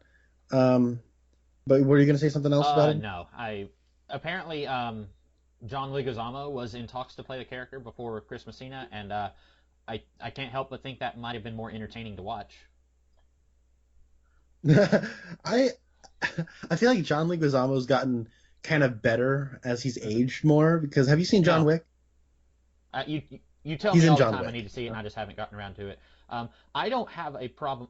It's the best comic book movie series not based on Yeah. comic books. Um, Another one I would give that vote to would be Darkman by Sam Raimi. Um, Ooh, wait, I've seen Darkman. I want to watch those. it's good. I don't have a problem with John Leguizamo. He's been in some bad movies, but I personally, we're going to get off track here. I personally really enjoyed the Mario movie. I think I'm the only person on the planet who likes that movie. And while I did not like Land of the Dead, I didn't have a problem with his performance in that movie. So I don't have a problem with him as an actor. I think I would have really enjoyed his Mr. Zaz. I Well, I mean I agree, but I feel like the reason I would have liked him better is that like John Leguizamo was one of those like young hot actors in like the 90s and early 2000s where and he was sort of like then what Sam Worthington and Jai Courtney sort of became at the end of mhm, last decade or I guess now we're in a new decade, a decade before last, where like they were just kind of like general good looking guys that were kind of boring, and I feel like people struggled to on what they wanted to do with John Leguizamo because he was very committed, like I mean in Spawn as like the clown, right? And then but like you'd give him like those roles and he was just kind of boring and forgettable. Like I don't know, in the Mario movie he's just kind of like I love you Peach, I gotta or Daisy, I love you Daisy, I want to be with you Daisy, come on Mario, we gotta go rescue the princess. Yeah, like there's I don't know. I think that he was kind of dull on that. But then as he's aged, like, and he's kind of found his niche as a bit of a as a character actor. Like in John Wick, he plays just like this like automotive repairman who's like knows John Wick, and he's like a lot of fun in that in his little bit role. And I don't know, him in this would have been like great as like kind of like this oily, kind of nasty, grimy serial killer. Like, yeah, I would have totally been mhm. there for it. But I do like Chris Mencia's performance a lot. But when it comes to Ewan McGregor as Black Mask, it's wild because the longer this movie goes on, the more and more I dislike this character because there's nothing to him. But Ewan McGregor is like so much fun in the role. I almost don't even care. Almost. But like there's that part where he's showing Black Canary all of his statues, and then there's like part where he just goes like ew, ew, and it's so funny. Like the little eccentricities he throws in there, and the places he goes that maybe other actors would be, they'd be worried they look Mhm. too silly. So Um, I did have a question about the plot concerning Black Mask. Did I understand it correctly that Renee Montoya said that he was responsible for the hit on the Bertinellis in the flashbacks? That yeah, doesn't make any sense to me because we're told in the present day, it almost feels like he is a nobody in the Gotham criminal underworld. Like he's trying to form a partnership with that one guy who is in everything. Like he was a principal in Smallville, and he was in Arrow. He was a doctor. And then he's been lost. oh wait, that is that guy. That's a different guy. Yeah. I apologize. Yeah, he was the Oh, scientist on Lost. Okay. He looks a lot like this other character actor who's in everything, but okay. that is the scientist from the flashbacks in Lost. But yeah, so he's trying to form a partnership with that guy, and the guy's like no, and then he says, this is about family, and then he says like my family means nothing to me, like I meant nothing to them, And but then at the same time, like I get the impression that the Huntress flashbacks took place maybe 15 years ago, maybe more. So how is he so high ranking in the flashbacks that he outranks like this old dude who gave the orders to do the hit in the room, but then in the present day he's having trouble getting his footing in the Gotham criminal underworld? Like I was confused. Is he supposed to be a big fish, or is he like trying to set himself up as a criminal and it's not going well? And furthermore, how old is Well, he? Ewan McGregor is like 50. Um, Yeah, but like that's the thing. He no, doesn't he does look not. 50. Like if we're being generous, he looks really good for a Yeah. 40-year-old.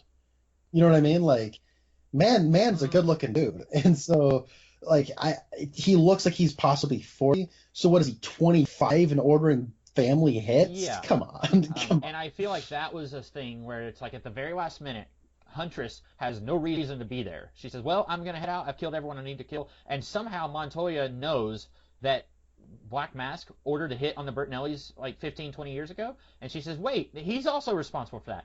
And I feel like that was the movie scrambling and saying, "Oh crap, we don't have a reason for Huntress to be here in the climax, so let's okay, he was responsible for their hits." Like it makes no sense. Like you said, like how young was he to be that high up ordering hits on other mobsters, because the Bertinellis were a mob family, and like that, like you said, like he would have been super young, and then in the present day, I don't get the feeling that he is a high-ranking person in the criminal underworld. Yeah, and then he also has that thing where you're right, he does kind of feel like small potatoes, but then you also have lines like "I run this town." So it's like I'm kind of confused by how powerful he really is. But then there's the matter of the evidence. I thought Renee Montoya didn't have evidence. She just had a feeling Yeah. early on. But that was just so the cops wouldn't get involved. They just remain an obstacle. But now because we're scrambling when we need, reason to keep Huntress around, uh, no, I all of a sudden have evidence. Why I didn't bring this up earlier, I don't know. But stay, Yeah. please. Why did what would have been better is if Huntress, instead of being told that Black Mask ordered the hit on her family, if she sees there's a 12-year-old girl here who's handcuffed to a toilet, and you guys are about to have a war with Black Mask and all the mobsters in Gotham, I'm gonna stay here and protect that girl because I see in her what happened to me. Like this girl has, Yeah, potentially she's gonna witness a massacre just like I did when I was a kid, and I don't want that to happen to her. So I'm going to stay here and protect her while you guys fight the bad guys. That would have been great. That would have been a good character moment for her. I agree. Um, I don't know why we do that. Also, this could have been something that was actually explained. Why did Black Mask want them to go and pick up the diamond? What was the point of bring me the diamond from that bank or from the deposit box? Because it has some kind of information embedded into the structural integrity Okay. of it. And so then at the end of the movie, Huntress never gets the diamond. But then at the end, we're told in voiceover that she got her family fortune back. While Yeah, Harley yeah, Quinn is taking. exactly. That's so And I confusing. was, because I thought I heard her say something about the structural, like, information about the family fortune. I thought, okay, maybe I just misheard that, or maybe I'm just stupid and I don't understand how finances work. And then, like, he. So why does Black Mask wait until now to have the diamond brought to him? If he ordered the hit on that family 15, 20 years ago, why didn't he just, get the structural information off of it right after he killed the Bertinellis? I don't know. Maybe he didn't know about it. I'm not Like, sure. Um, it's yeah, it's really weird. So like, let's break down that ending. So Huntress got her fortune back, even though Harley got the diamond, or was it just a matter of her being alive and being of age was enough for her to get her fortune back, so they didn't need the diamond? But then I'm also just kind of wondering, like, the diamond is apparently so valuable, maybe it is the fortune. I don't know. I have to like jump through hoops to like justify it, yeah. you know? And I mean, none of it makes any sense. Like, the actual reason why Black Mask waits until now to get the diamond is because we need a movie to happen, and we need a plot MacGuffin to Yeah. pull all these characters together. But you come up with a reason, like some reason. Maybe he orders a hit on the. Here's an idea. The guy from Lost, who Mr. Zaz cuts his face off, maybe that guy had the diamond. Maybe that guy was somehow responsible for the hits. That would have made more sense. And then at the end, you could say all these guys that Huntress has been killing, they work for that guy. And then, Huntress sticks around. If you don't want to do the character thing where she's protecting Cassie, she sticks around because Black Mask now has the diamond, or had the diamond, and he, got it from that guy, and then somehow it gets stolen from Mr. Zaz. Like, I think that would have made a little bit more sense, and maybe, like, it's the key to the fortune, but he wasn't able to figure it out. And then, maybe Black Mask is like, well, I can figure it out because I studied diamonds. I'm a diamondologist from college, or something like that. Yeah, yeah. Um, I don't. Yeah, I don't like this movie very much. and I think I speak for both of us when I say we are not sexist, okay? So we both like the Wonder Woman movie. I think we both like Captain Marvel more than this. I did. It's a movie that had some problems, but I enjoyed that movie a lot. It's not just female-led movies because I didn't care much for Shazam. I didn't even bother going to see the Joker movie. So like, I hate movies equal opportunity. Like every movie I despise. But like, it's not the fact that this movie stars women and is directed and written by women that is the reason we dislike it. It's a sloppy movie that tries to be about something but isn't putting in the legwork. Like that's why it's a very problematic film. It's not because we're sexist. Hey, look. If anything, this movie proves that women can make below average action movies too. So. Yeah. But if I could just offer Hollywood some advice, I'm sure Christina Hodgson is a very nice, hardworking lady. I have yet to see one of the movies written by her that I even like. So, can we find other lady screenwriters, please? Because she wrote Shut In, which is one of the worst horror films that's ever been made.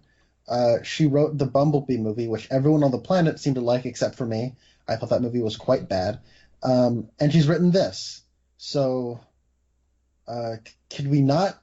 Thank you. I mean, I'm sure nobody else agrees because it seems a vast majority of the people like the Bumblebee movie and like this movie. So, yeah, I don't know. I don't think I've seen anything else she was in. Apparently, she is credited on the upcoming Flash movie that I'm 100% certain is definitely going to happen, and the Batgirl movie, which I thought that got canceled because Joss Whedon was going to do it, and then he said he didn't have a story for it. So, I don't know. I guess she is going to be like the new fixture of behind-the-scenes stuff at the DC movies, maybe.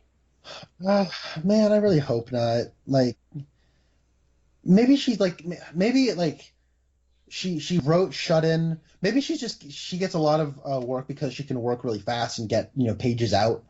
And hey, that's something that screenwriters do that I highly admire. Maybe I have yet to see like a movie written by Christina Hodgson that is just her script. Maybe she's just constantly been stuck doing the work for other people that other people tell her to do. But regardless, I have not seen her name under the written by in a movie that I like. So I'm not familiar with anything by Kathy Yan either. She's done a lot of stuff I'd never even heard of before. Does she mostly do TV? Because has she done mostly TV? Because when I looked, I saw one feature film. On directors, it's a whole bunch of shorts. Something called Dead Pigs, which I've never heard of before, and then Birds of Prey. Three shorts. Okay. Dead Pigs, which was a movie, and then this Birds of Prey. Yeah. Looks like she's more known as a producer. She's got more producers, but then most of those are also shorts. So, okay. Well, usually on these podcasts we talk about what do you think is the history, or what do you think is the future for like this franchise? What do you think we've got to look forward to with the Birds of Prey and the DC movies? I don't really know because I feel like there's a lot of people with agendas going into this, looking at the box office returns and saying, "Oh my God, it's a bomb!" Freaking out, saying, "Feminism ruined the DC universe, and now it's blowing up at the box office as a bomb." It's like no, like. It's certainly a disappointment, but it didn't cost It cost less than $100 million. I think somewhere between like 85 to 97 million, which is a healthy box office budget. But and I think opening weekend worldwide it made like 81. So it probably needs to make about 250, like 250 million dollars to break even. I'm sure it will, but I don't think it'll make a whole lot of profits. So I'm sure it'll just be a what we'll call like a modest return. You know Hmm. what I mean? Like it won't be a big hit. It won't lose the studio money. It'll probably be an underwhelming thing, but they also didn't market this thing hardly at all. I remember like I was talking to you and like we were talking about Child's Play, and I'm like, "Hey, you gonna watch the Birds of Prey movie?" And you said, "Yeah, when does that come out?" And I said, "Friday." And you went, "Oh, you didn't even Right. know that." And like I probably wouldn't have even known that either unless I didn't have like the little sticker like that has like movies coming up that I want to see or I have to see. Hmm. You know what I mean? Like they didn't really market it that well, I don't think. So I don't know. I feel like nobody's gonna lose a career over this. It'll probably do modest. It might do really well on like like rentals and on demand and like digital whatever. But I don't know. I think that Margot Robbie really likes this character, and we're gonna see more Harley Quinn. I don't know if we'll see spin-offs for any of the other characters, but I don't know. I think it's just going to be a movie that they probably won't make anything else out of, but you might see the Birds of Prey show up in other Hmm. movies in like a way where somebody will be like, "Huh? You like that scene? Well, hey, if enough people like this scene, we can give them their movie." You know what I mean? So I wouldn't be surprised if like Huntress showed up in like a Nightwing movie or something. And So if they knew what this is going to sound mean, and so if you are a huge fan of the DCEU, maybe just mute the rest of this video. But if they knew what they were doing, if they had some kind of plan that wasn't constantly in flux, I would definitely expect that. I would definitely expect them to do a Nightwing movie and do multiple Batman movies and appearances, but they have no idea what they're doing. Most of the actors who are here from the early, like, Batman vs. Superman, have no intention of coming back. I don't think Batfleck is going to be a thing anymore. I think they're going to do a Robert Pattinson movie. I don't know if it's a prequel or if it's just a soft reboot. Jeremy, no, oh crap. Who's the guy who was in, he was Felix in the 007 movies recently. Jeffrey Jeffrey Wright. Wright. He's going to be Commissioner Gordon, and so they're we already had J.J. Jameson as Commissioner Gordon. So is this its own thing or is it in the DCEU? We don't know. And to me, I'd be okay if it's its own thing. But then like if they had some kind of roadmap that they were 100% sure the next one's going to be Flash and then Wonder Woman or whatever, then I'd be like, yeah, we're going to see Hunter show up in a Nightwing movie. That'd be really cool. But I still don't know. Beyond Wonder Woman 1984, I have no idea what's next. I don't think they know what's next. I think the Flash movie has been hinted at for years. They've been talking about wanting to do a Flashpoint movie since like Batman vs Superman. That was 5 years ago. Oh, it was weird because like yeah, Batman vs Superman is coming up on being 4 years old. So it's one of those things where the Flash movie was supposed to come out like 2 years ago.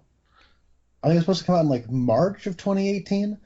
Uh, but I remember a few Comic Cons ago, they were like, "The Flash movie's coming, but we have a little surprise for you." And then it was like Flashpoint, and everyone was like, "Ah, oh my God, we're so excited!" And then like the director dropped out, and like we haven't heard anything Yeah, since. So and right now I don't have it pulled up now, but I was just looking at it on Internet Movie Database, and like they have a director listed, but there's like no information about it at all, other than Ezra Miller will be in it. But I mean, first of all, I just think it's really we're getting off topic, but I think it's really dumb that a Flashpoint movie once is their first Flash movie because that's the movie where you say let's do an alternate reality, and yeah, I think you need to establish Flash in a movie before you then do an alternate reality where everyone is dark and evil. I don't know. I would do like here's a normal movie where the Flash fights Cold Master or something. What Mirror Master and Cold Man. Like do something like that. And I guess they're thinking we've already had like 7 seasons of the Flash TV show, so people don't need a movie setting that up. But starting your Flash franchise with alternate reality, that it just boggles my mind. But I I I heard that the Birds of Prey movie has already made its budget back overseas. I don't know. I don't have concrete numbers in front of me, but I've heard that.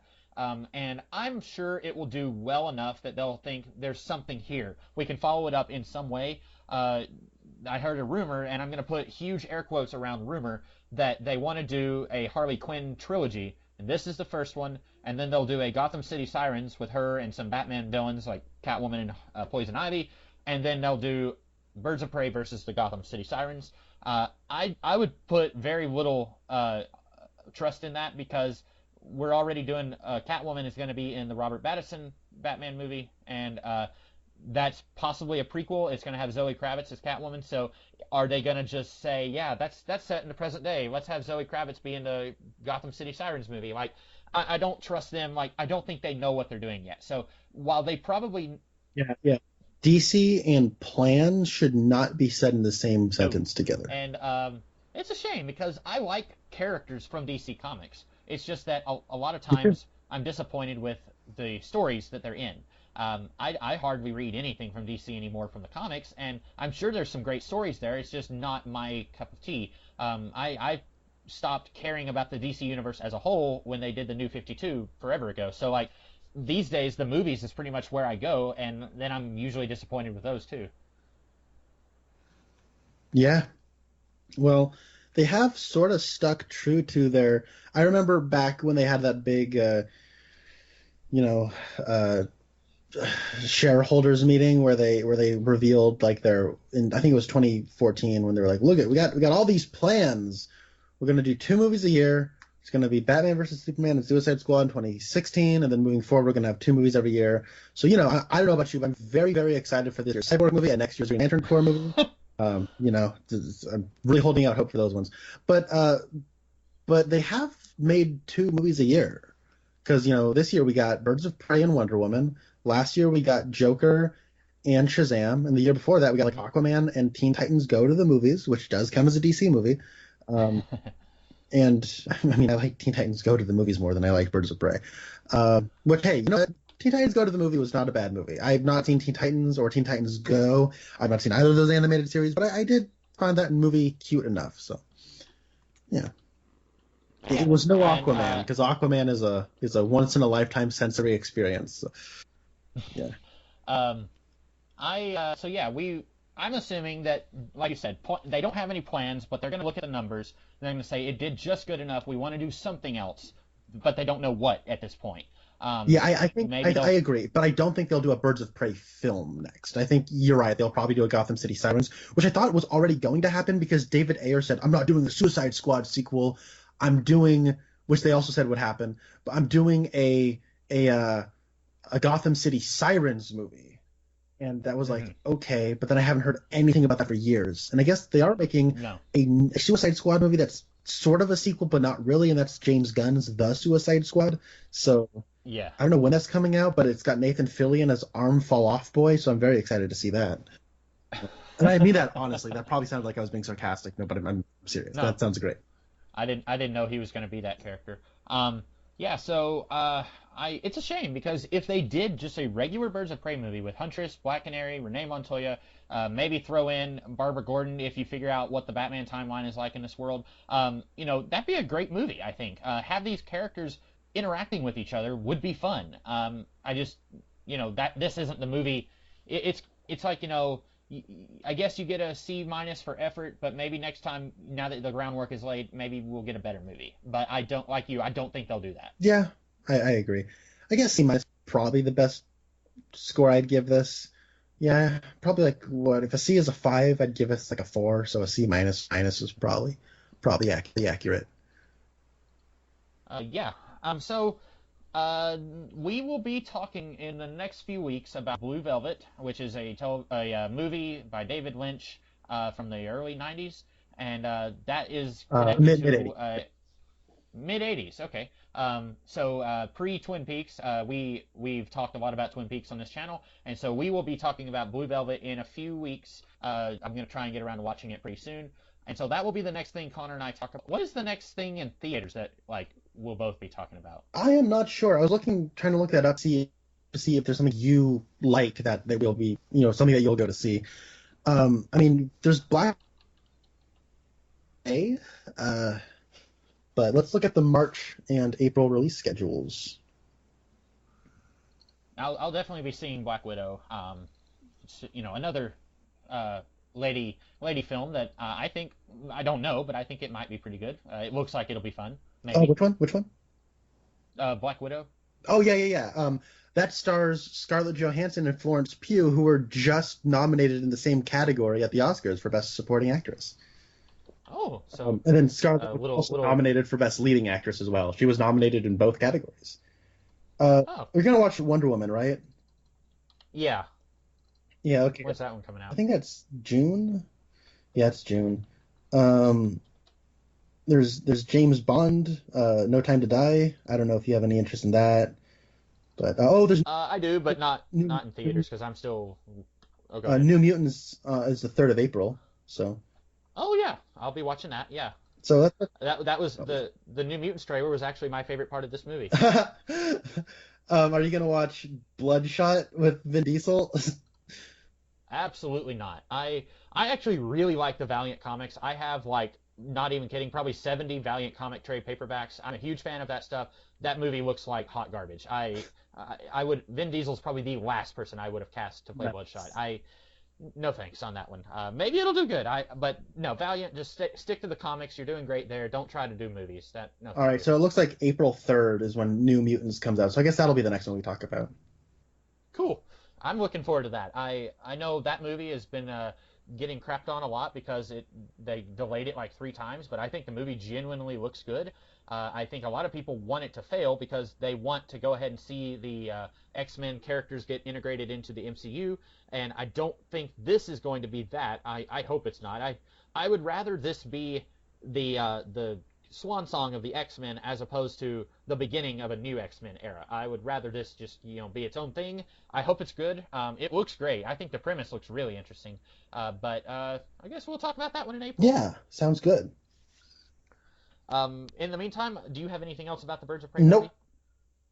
movie? Neither do I. We both give it a very don't go watch it, right? You don't think anyone should watch it? No, if you're interested, I'd honestly say rent it. So, Yeah, I was thinking like when I said at the beginning, like if this came out in 2003, it'd be impressive compared to every other superhero movie that had come out. But like this is just good enough. You could wait for Redbox or something. I think. So that's all I have to say, and that's all we have to say I about guess it. one So last thing. Ewan McGregor's death yeah, scene was kind of cool. It happened yeah, way too I did like fast, but I don't think I've ever seen anybody die in a movie like that, and that was kind of cool. it. I also thought Yeah, that the Suicide Squad-esque text popping up on screen was even worse than it was in that movie. So, yeah, didn't like that okay, either. that's it. We will be back soon to talk about Blue Velvet, and then later in the year we'll talk about New Mutants. In the meantime, I'm the Comics Kid 2099, Now I'm Connor Nielsen. and we'll see you later. Have a good one. And if the real thing don't do the trick, you better make up something quick. You're gonna burn, burn, burn, burn, burn into the wick. Ooh, Barracuda.